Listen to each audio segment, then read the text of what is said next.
Anda menyaksikan Kompas Bisnis, Saudara. Menteri Keuangan Purbayayudi Sadewa membuka kemungkinan soal adanya usulan penyesuaian harga bahan bakar minyak subsidi jika harga minyak dunia terus melonjak dan APBN tak sanggup lagi menanggungnya. Purbaya menjelaskan pemerintah telah menyiapkan berbagai skenario kenaikan harga minyak dunia. Pemerintah menghitung jika harga minyak rata-rata menyentuh $92 Amerika per barel, maka defisit anggaran berpotensi meningkat signifikan mencapai 3,6 hingga 3,7% dari PDB. Untuk mengantisipasi pelebaran defisit, pemerintah menyiapkan sejumlah opsi, misalnya dengan melakukan penyesuaian APBN dengan memangkas anggaran yang tak esensial. Penghematan tersebut dapat dilakukan untuk sejumlah pos, misalnya program makan bergizi gratis ataupun anggaran pembangunan infrastruktur di Kementerian Pekerjaan Umum. Namun jika tekanan terhadap APBN sudah terlalu besar, maka Purbaya tak menutup kemungkinan untuk membagi beban tersebut dengan masyarakat yang berarti ada potensi kenaikan harga BBM bersubsidi. Tapi yang jelas kita udah eksersis sampai kalau harga minyak naik ke $92 per barrel, apa dampaknya ke defisit. Kalau nggak diapain, defisit kita naik ke 3,6% kalau nggak salah dari PDB. Itu kalau kita nggak ngapa-ngapain. Tapi kan biasanya kita bisa melakukan langkah-langkah penyesuaian sehingga kita bisa menjaga tetap di bawah 3%. Kalau emang anggarannya nggak kuat sekali, nggak ada jalan lain ya kita share dengan masyarakat sebagian. Artinya ada kenaikan BBM kalau memang harganya tinggi sekali dan anggarannya udah nggak tahan lagi. Ada kemungkinan ada anggaran yang ingin diajukan adalah yang nggak terlalu penting, tapi yang untuk makanan kita nggak akan ganggu sama sekali dan kita akan dukung supaya optimal. Dan ini bukan berarti saya akan motong MBG, enggak, tapi ini kan potensi mana yang dipotong. Misalnya lagi PU, ada belanja-belanja yang bisa digeser ke tahun depan untuk bangun apa macam-macam program yang mereka punya.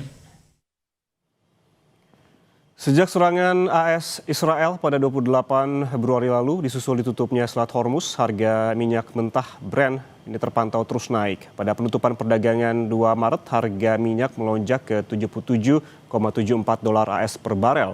Harga minyak mentah Brent melampaui angka psikologis pada 3 Maret tembus $81,40 per barel dan menyentuh $85,41 AS pada 5 Maret.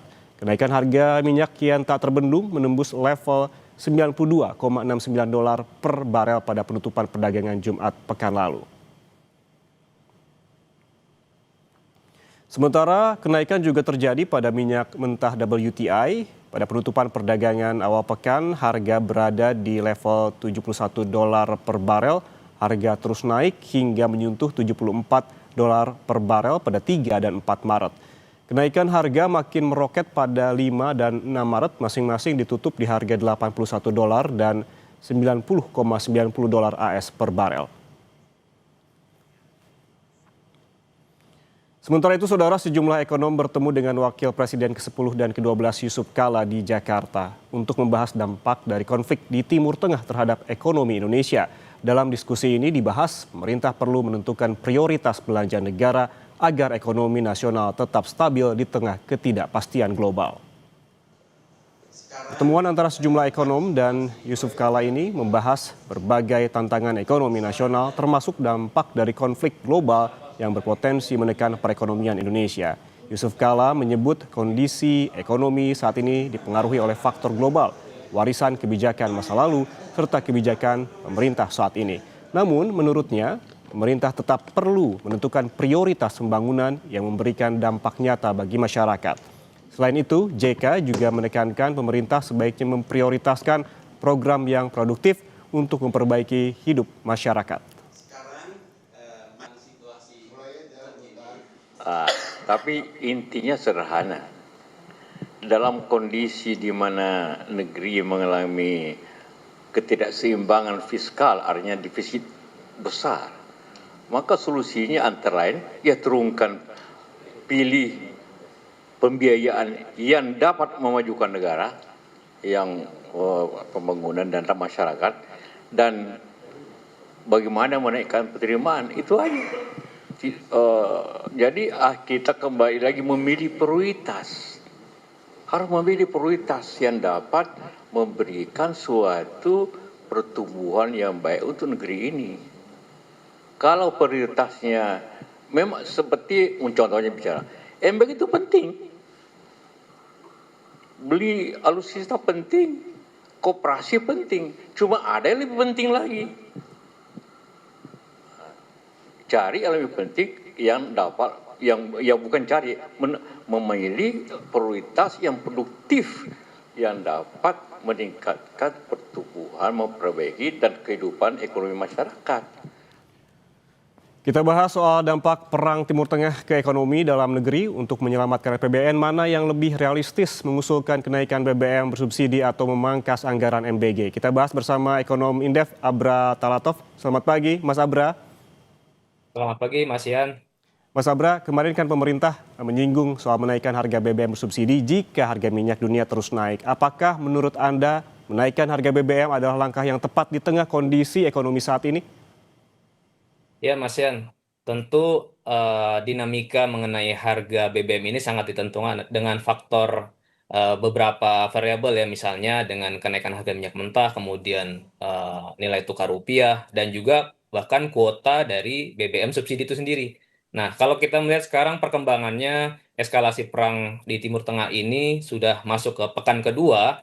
Ini harga minyak mentah di pagi hari ini, Mas, saya cek sudah $109 per barrel untuk jenis Oke. Brent. Artinya sudah ada kenaikan sekitar 55% dibandingkan asumsi APBN kita. APBN kita tahun ini $70 per barrel, sekarang 109, artinya ada selisih 55%. Jadi memang Hmm. sudah sangat berat, dan ini sejalan juga dengan statement dari Pak Purbaya minggu lalu menyatakan bahwa ketika harga minyak mentah ACP ini $92 saja, ya APBN kita di tahun ini kemungkinan besar akan bisa jebol sampai 3,6% terhadap PDB dengan tanpa melakukan apapun. Nah, pertanyaannya kan Hmm. kondisi real ya sekarang sudah di atas $100. Kalau kita menggunakan skenario terburuk sampai akhir tahun nanti di atas $100, artinya APBN kita sudah pasti dipastikan akan jebol. Nah, pilihannya adalah apakah memang pemerintah akan melakukan kenaikan harga BBM atau ada opsi lain. Hmm. Nah, ini Hmm. yang saya pikir juga memang harus ditimbang masak-masak oleh pemerintah. Kalau menurut saya memang belajar dari pengalaman pemerintahan di era Pak SBY kemudian Pak Jokowi memang tidak bisa dielakkan. Harga BBM itu pada akhirnya akan dilakukan penyesuaian harga karena memang ada faktor kenaikan harga minyak mentah. Misalnya Hmm. saya ingin menjelaskan sedikit mengenai pengalaman di tahun 2005 ketika itu di era Pak SBY yang pertama. Harga BBM subsidi ya waktu itu dinaikkan, bahkan yang pertama itu 32% ya kenaikan harganya, kemudian yang dikenaikan yang kedua itu sampai 87%. Karena memang ada selisih antara asumsi ICP di tahun 2005 dengan realisasi tahun 2005 sampai 125%. Dan tahun 2008 juga begitu, Pak SBY melakukan kenaikan harga BBM Hmm. subsidi sampai 33%. Begitupun juga di era Pak Jokowi di tahun 2014 dan di tahun 2022 melakukan kenaikan harga sampai 30%. Nah, memang tidak dari sejarah yang ada ya dari pengalaman kita sebelumnya tidak bisa dihindari dilakukannya penyesuaian kenaikan harga BBM. Tetapi kan ada hal yang membedakan, Mas, di tahun-tahun Hmm. sebelumnya. Ya, itu memang tentunya di samping pemerintah melakukan penyesuaian harga BBM juga melakukan beberapa program yang untuk bisa menahan atau membantu daya beli masyarakat. Ya, misalkan dengan bantuan BLT, kemudian subsidi transportasi, dan kemudian juga operasi pasar untuk melakukan stabilisasi harga komoditas pangan khususnya. Itu menjadi instrumen pelengkap supaya daya beli masyarakat tidak terlalu jatuh. Itu pun Hmm. meskipun Hmm. sudah dilakukan, tetap terjadi kenaikan tingkat kemiskinan. Jadi memang Oke. akan ada implikasi-implikasi sosial berikutnya ketika harga BBM dilakukan penyesuaian harga. Oke, apa saja implikasinya tadi, Mas Abra, jika betul-betul terpaksa begitu dilakukan kenaikan ataupun menaikkan harga BBM bersubsidi, apa saja efek dominonya? Ya, yang pertama tentu ketika harga BBM ini dinaikkan, efek yang langsung bisa dirasakan adalah tingkat inflasi kita akan bisa langsung melonjak. Pengalaman tahun 2022 misalnya, inflasi kita waktu itu sampai akhir tahun itu di atas 5%. Nah, kemudian di tahun-tahun sebelumnya di tahun 2014 inflasi sampai 8,3%. Yang paling besar memang inflasi di era Pak SBY tahun 2005 itu inflasi sampai 17%, double digit. Memang itu yang pengalaman pahit yang paling kita ingat, inflasi yang sangat tinggi dan pada akhirnya meningkatkan tingkat kemiskinan Indonesia dari 15,7% menjadi 17,7%. Pukulan telak lah untuk ekonomi kita. Kemudian ketika inflasi ini melonjak tinggi, tentunya ini juga berdampak langsung terhadap konsumsi rumah tangga, di mana konsumsi rumah tangga ini ya menjadi andalan pertumbuhan ekonomi kita. Artinya, ekses berikutnya adalah target pertumbuhan ekonomi kita di tahun ini 5,4%, kemungkinan besar juga akan meleset Mhm, karena tadi mhm, konsumsi masyarakat yang akan melandai. Dan efek berikutnya yang memang dikhawatirkan ketika pertumbuhan ekonomi kita tidak bisa tumbuh sesuai dengan target, ada resiko terjadinya shortfall penerimaan perpajakan. Nah, artinya kan tadi di sisi mhm, lain mhm. kita ingin mengurangi belanja agar tidak defisitnya tidak jebol, tetapi nanti punya implikasi dari sisi penerimaan, ada kemungkinan penerimaan pajak kita tidak mencapai target. Sehingga ya pada akhirnya secara net nanti defisit fiskal kita juga bisa mengalami tekanan. Memang ini harus cermat betul mempertimbangkan antara sisi belanja dan juga implikasi terhadap sisi penerimaan negara. Mhm, mhm. Nah, oleh karena itu memang ada opsi lain yang perlu dipertimbangkan pemerintah, yaitu melakukan efisiensi belanja non esensial, ya, termasuk juga menyisir kembali belanja di masing-masing kementerian lembaga mana yang masih dimungkinkan untuk dilakukan pemangkasan di tahun ini. Kemudian yang kedua juga selain efisiensi, realokasi anggaran. Nah, Mhm. Pak Purbaya kan sudah menyampaikan wacana juga jika memang APBN kita betul-betul tidak mampu lagi menahan adanya shock ya terhadap gejolak harga minyak mentah dunia, kemungkinan belanja MBG dan juga program-program strategis lain Mhm. di era Pak Prabowo ini bisa saja ya dilakukan realokasi, pemangkasan sekaligus realokasi untuk tambahan belanja subsidi dan kompensasi. Jadi meskipun sudah ada sinyalemen bahwa sepertinya masyarakat akan turut menanggung kan bahasanya Mhm. Pak Purbaya akan sharing kan terhadap masyarakat ya sharingnya juga jangan sampai terlalu berat. Jadi juga ada limitasi sharing yang harus dibebankan ke masyarakat. Sisanya memang sebisa mungkin Oke, negara harus bisa mengabsorb ataupun menanggung dari lonjakan harga minyak tadi. oke, ada beberapa langkah yang bisa dilakukan oleh pemerintah terkait hal ini, terutama terkait efisiensi, juga ada pemangkasan dan juga realokasi. Dan pertanyaannya kemudian, mana yang lebih realistis, mengusulkan kenaikan BBM bersubsidi atau memangkas anggaran MBG? Namun jangan dijawab dulu, Mas Abra, tetaplah bersama kami di Kompas Bisnis.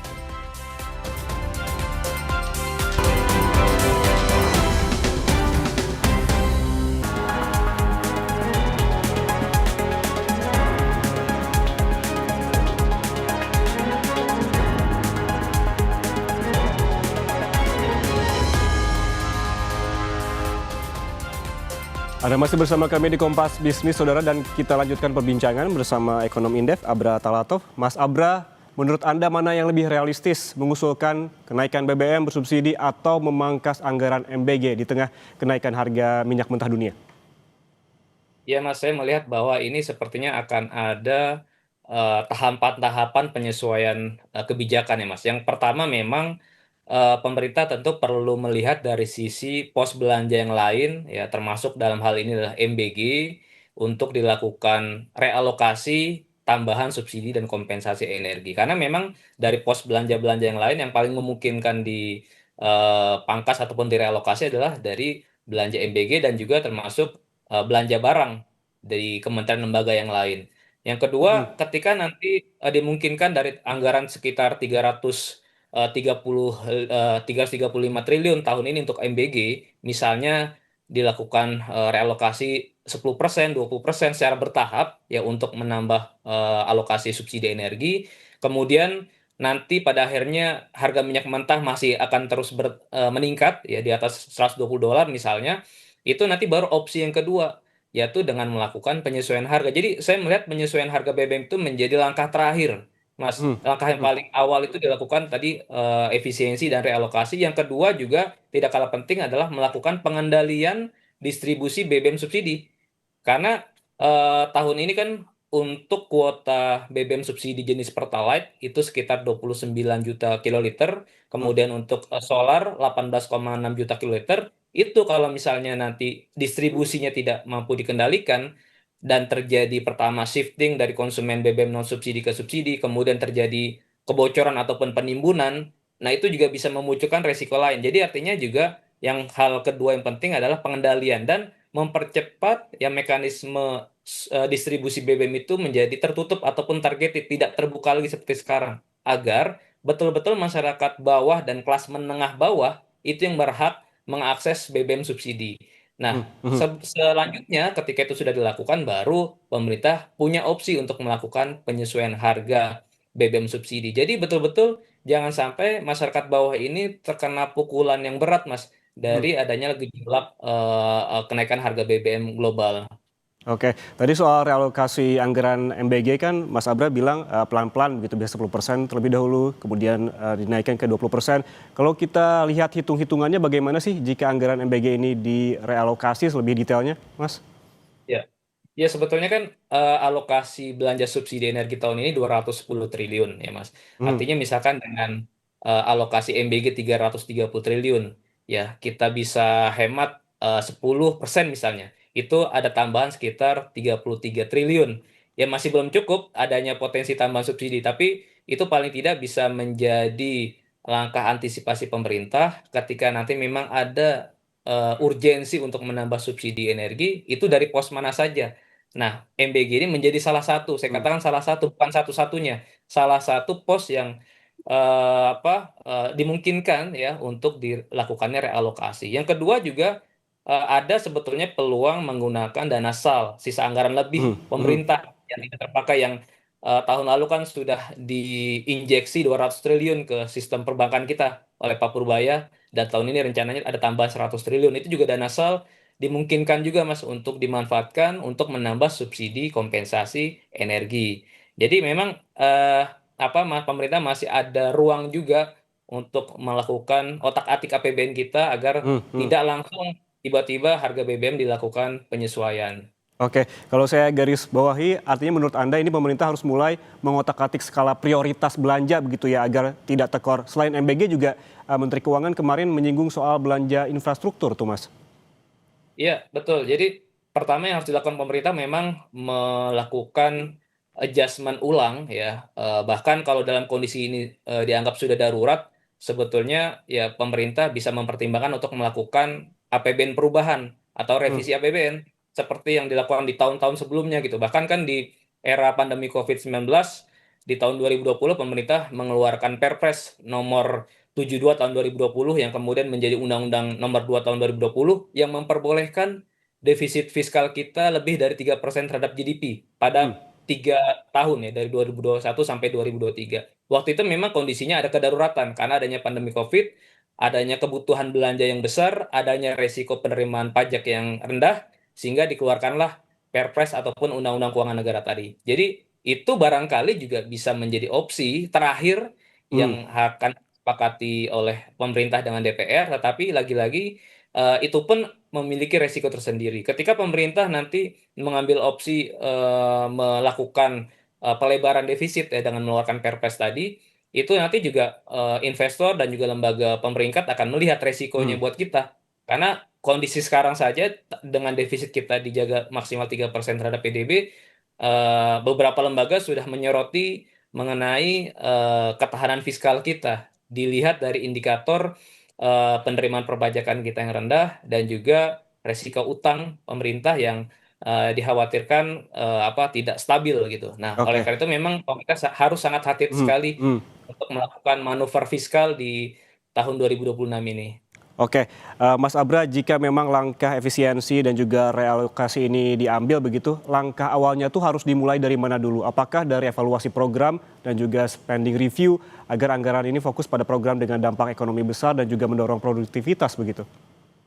Iya, betul. Jadi saya melihat bahwa pemerintah perlu kembali melakukan presiden ya memanggil seluruh menteri-menteri untuk bisa mengidentifikasi lagi belanja belanja mana di masing-masing kementerian lembaga yang dimungkinkan untuk ditunda.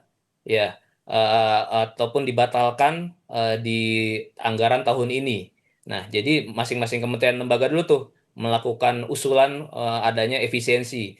Nah, kemudian di sisi lain yang menjadi kewenangan presiden, misalnya dalam program MBG itu ditetapkan kira-kira ada skenario penghematan ataupun realokasi berapa persen, 10% kah, bahkan sampai 50%. Dan ketika terjadi realokasi belanja MBG tadi kan artinya ada konsekuensi, target tidak akan tercapai sesuai dengan yang disasar pemerintah di tahun ini. Jadi baik itu jumlah penerimanya maupun target jumlah SPPG-nya itu.